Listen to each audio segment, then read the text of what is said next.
ჩხუბი თეთრ სახლში, შუაგულ დაწყევლილი ომის დროს. მსგავსი ტალანტი თაობაში ერთხელ იბადება. ის ახალი ჯიშია. ის შეცდომებს არ უშვებს ოქტაგონზე. ელოდები თეთრი სახლის ქართს. ძალიან მაგარი რაღაც ჩანს. კი მოუთმენლად ველოდები და ვიცი რომ გიჟურა ჟღერს. ვიცი რომ უსაფრთხოების უმაღლესი ზომები იქნება მიღებული, მაგრამ დიდი სტრესი და უცნაურიც კია. ჩხუბი თეთრ სახლში, შუაგულ დაწყევლილი ომის დროს. იმედი მაქვს, ივნისისთვის ომი დასრულებული იქნება. თუმცა სიმართლე გითხრა არ ვარ დარწმუნებული რომ ასე მოხდება. ასე რომ უცნაური იქნებოდა ასეთი მაღალი დონის ღონისძიების ჩატარება იქ, სადაც ყველა ერთ ადგილას და ერთდროულად იქნება შეკრებილი. ამაზე არც მიფიქრია. ანუ იქ ყოფნა არ გიხარია? ისე ჩანს თითქოს შარს ეძებ. ჯანდაბა, მე საერთოდ არ მიფიქრია ამაზე. როგორ შეიძლებოდა ამაზე არ გეფიქრა? იმიტომ რომ მე იქ არ ვიქნები. შენ ხარ ის, ვინც უნდა იფიქროს ამაზე. მე უბრალოდ ვამბობ რომ ეს შესანიშნავი შემადგენლობაა. მოუთმენლად ველოდები ბრძოლებს. თუ ვისაუბრებთ ძლიერ დარტყმებზე, ილია თოფურია, ღმერთო ჩემო. ზუსტად მაშინ გახსენდება ისეთი ხალხი, როგორიცაა მაქს ჰოლოვეი და ჩარლზ ოლივეირა. ჩარლზ ოლივეირამი დომინირა მაქს ჰოლოვეიზე და შემდეგ აცნობიერებ. თუ რასი სწრაფით გათიშა ილია თოფურიამ ჩარლზ ოლივეირა. და გეფიქრება, რამდენად კარგია ეს ბიჭი. მსგავსი ტალანტი თაობაში ერთხელ იბადება. მან ბოლოს სამ ბრძოლაში 3 ყველა დროის საუკეთესო დაანოკაუტა.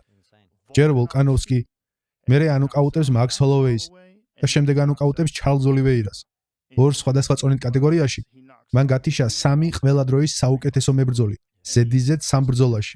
ყოველგვარი კითხვების და შანსის გარეშე დაანოკაუტა ეს ბიჭები. მსგავსი ნიჭი თაობაში ერთხელ იბადება. თან დაფიქრდი, რა კარგი და რამდენად დომინანტია ვოლკი. ხომ ნახე რა მაგრად გამოიყურებოდა დიეგო ლოპესის წინააღმდეგ. რა მაგრად გამოიყურება მაქს ჰოლოვეი ყოველთვის. განსაკუთრებით გომისას გაცვლებში. მაქსისთვის დარტყმის მოხვედრა ძალიან რთულია და ილია მასზე უბრალოდ იდომინირა. ის საშინლად კარგი და წარმოუდგენლად თავდაჯერებულია. წარმოუდგენლად ქარიზმატულია.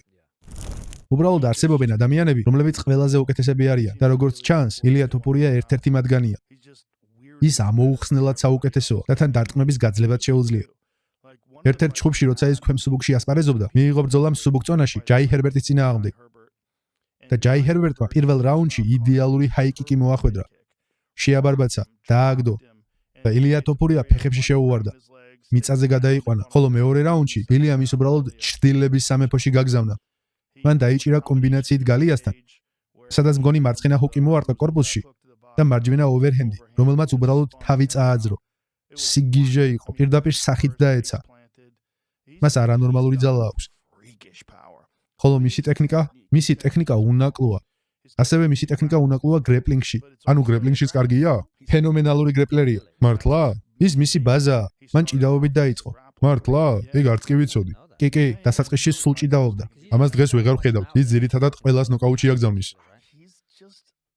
მისი მენტალიტეტია ყველაზე მთავარი. მისი თავდაჯერებულობა ნამდვილია. ეს არ არის ტრაბახი. მართლა ასეთია. ის მოგებას შეხვედრამდე ერთი დღით ადრე აღნიშნავს. გამარჯვებას წინასწარზე იმობს. ასექნა ჩარლზ ოლივეირასთანაც. ყველანი რესტორანში წავიდნენ, სადღეგრძელოებს ამბობდნენ და გამარჯვებაზე იმობდნენ. ბრძოლის წინა ღამეს. ეს ძალიან სარისკო სტრატეგიაა. ეს საერთოდ სიგიჟია. გადის და პირველსავე რაუნდში თიშავს. ვის შეუძლია გამოვიდეს და ოლივეირა პირველ რაუნდში 100 დაანოკაუტოს. მით უმეტეს დღევანდელი ჩარლზ ოლივეირა. ეს სიგიჟია. მიზეზი ბევრია, მაგრამ სწორედ მისმა გონება მისცა საშუალება გამხდარიყო ასეთი ელიტური გრეპლინგში და ასეთი ელიტური სტრაიკინგში. მისი კომბინაციები და მახეები, ეს არ არის უბრალოდ გიჟური ხელების ქნევა. მისი დაცვა ფანტასტიკურია. ჯოშ ემეტის ჩხუბიც ხომ ნახე? ჯოშ ემეტი, რაც შეეხება ერთი დარტყმის ძალას, ის ნებისმიერს გაუწევს კონკურენციას. ის ჩხუბი თუ ნახე, სადაც ბრაის მიჩელი სახეში ერთი დარტყმით გათიშა. ეს კაცი ძალიან ძლიერად ურტყამს. და როცა მას უყურებ, ლოგიკურია. ის ტანკივითაა. და ილიამ უბრალოდ ყველაფერი აიცილა. ყველაფერს თავი დააღწია და ბოლოს უბრალოდ გადაუარა. ის ყველგან დიდებულია ძმაო. მაგარია მიწაზეც, მაგარია ფეხზე დგომშიც. და უფრო მნიშვნელოვანი მისი გონება. ის შეცდომებს არ უშვებს ოქტაგონზე. უბრალოდ შეუჩერებელია.